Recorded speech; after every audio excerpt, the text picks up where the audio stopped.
Right, so AGT and Big Deck outside. Box Park, Liverpool, we've been watching the game tonight.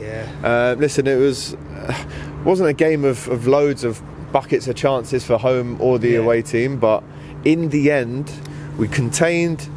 It was fairly safe what we did tonight. We tried a new formation, which I think you'd have to say worked because we won the game, but I'm just happy to get that 1-0 win, man. I mean, what a massive result that is. I mean, lad, exactly. I mean, I'm smiling. I mean, it was not only, guys, a clean sheet from home, but we won a game, which is quite sad actually when you think about it, because we're Liverpool Football Club. This shouldn't be happening, Alex. Should not be happening. Like, we should be able to be confident going away in them Champions League fixtures, especially in the Champions League.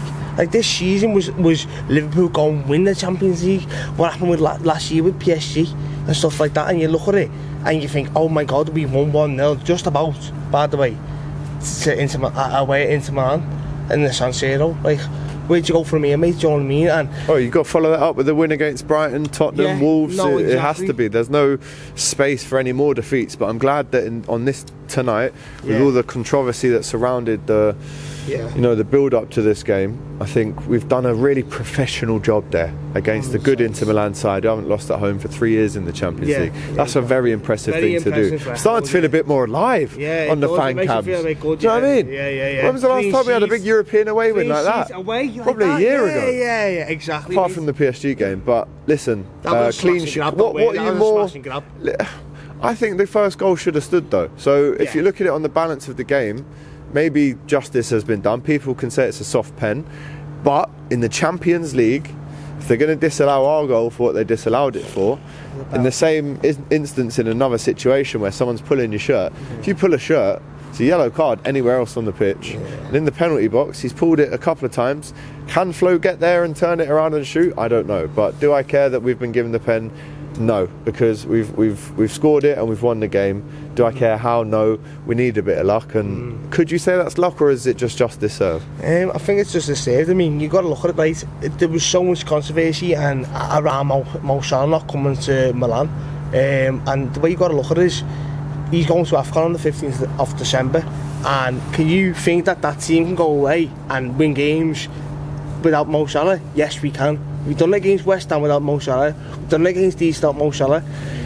I love Mo Salah, guys. I got a lot of slander in the comment section when I said Mo Salah's been the problem, and I think he had been a bit of a problem because he was almost entitled to play when he hadn't been the best. When you say that, are you specifically referring to him when he said in his statements that he's earned his place, he doesn't need to almost fight every day for it? Because I agree with you. I don't think anyone has a divine right to start for Liverpool, but I think that's the quote you're referring to. Yeah, no, it is, exactly. And I think what you got to look at is that it's like you go away to it's to the San Siro. Let's not get it wrong. It's not an easy game to go and play away in, and you win, and you get a clean sheet. You can't get much better than that.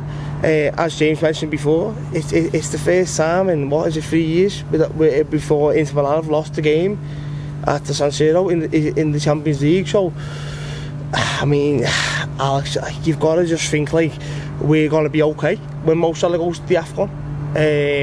And if Mo Salah decides to leave, because he's going to leave, he's 33, and if he does leave, and when he does leave, Liverpool Football Club will carry on, and we will be okay.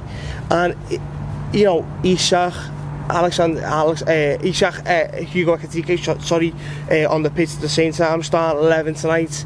You bring on the likes of Florian Wirtz. I think that's the future, and I think we need to be in the future than relying on what Mo Salah can do, because it's not going to get us very far now in 2025, 2026, 2027, going forward, mate, going forward. You know what I mean? Interesting. Let us know what you think about that one in the chat. We get the goal. Dominic Szoboszlai, it's a clean strike off the penalty. I think whenever he steps up to strike a ball, no one's ever in doubt. The techniques on it is fantastic, and he slots it away. But what I was impressed with, of course, we go 1-0 up, that's great. But what I was impressed with, I think that was the 86th minute maybe. Yeah. By the time the penalty was taken, I need to double check that. But then another 6 minutes, 7 minutes added on. The fact that we just held tight and did what we couldn't do against Leeds. That period, that 12 minutes at the end, that impressed me. No, 100%, and that's the way you've got to look at it, because a lot of people said, well, you do that against West Ham and it's only West Ham. That was the main thing I heard was, oh, it's only West Ham. Okay, well that's Inter Milan. That's in the San Siro. That's European world. You know, that's amazing. Like that is Champions League, Inter Milan, and like Liverpool Football Club are going there in the form that we're in, and we're keeping a clean sheet, and we're doing it away from home. So for me, yeah, 100%. Big win that. Man of the match? Man of the match. It's got to be Szoboszlai again, It has to be Szoboszlai. I mean, it's balls into the box, man, the best on them free kicks that we had. But it's still Szoboszlai, and you know, I feel a little bit sorry for him. I think just overall, not just tonight. Sorry to digress a little bit, Alex, but not just from tonight, but just in general, he's been our best player, and that team have been performing around him, and it's been so sly on Szoboszlai, mate. It really has. But he gets the winning goal tonight that separates the two teams. Last ever trip to the San Siro. Finally, what is the benefit of that win tonight from an Arne Slot situation? Huge. Yeah, it's huge. I think if we lost tonight, I think it's and let's say we lost tonight and we lose to Brighton, Arne Slot's out. He has to be. You can't keep losing games, regardless of what Mo Salah said, and regardless of where FSC are in regards to backing Arne Slot. The fan base won't allow it. And if we lost tonight and we lose to Brighton, that's game over. That I feel that for me, that was a must win. I feel that has to be. And we did it. And we done it, and we kept the clean sheet, and it was 1-0, it was scrappy, guys, it was scrappy, but it was 1-0, we kept the clean sheet, and that's how you do it. And unfortunately, sometimes you have to play boring football, you have to, and we done it. And I'm not the biggest Arne Slot fan right now, because I'm not. He's been a shit, he hasn't been that manager that won us the league last season. But tonight you have to give him credit. No, 100%. But like I said, last season he used to switch up the game in the middle of 60 minutes in, half time. He was on the ball tactician. He hasn't been that this season. But tonight, yeah, fair play to him, 100%. And we won the game. And what we do is, guys, we play Brighton on the weekend, and we have them. And we have to, and that's the turning point now. That is the turning point. It has to be 100%. There he is. That is the turning point. The guys, nice one, Deck. Alex, top man, fella. All the best. Get home safe. Take care, bro. Smash our like button. Get your comments in. Let us know what you thought. What Declan just said. Subscribe as well. Take care.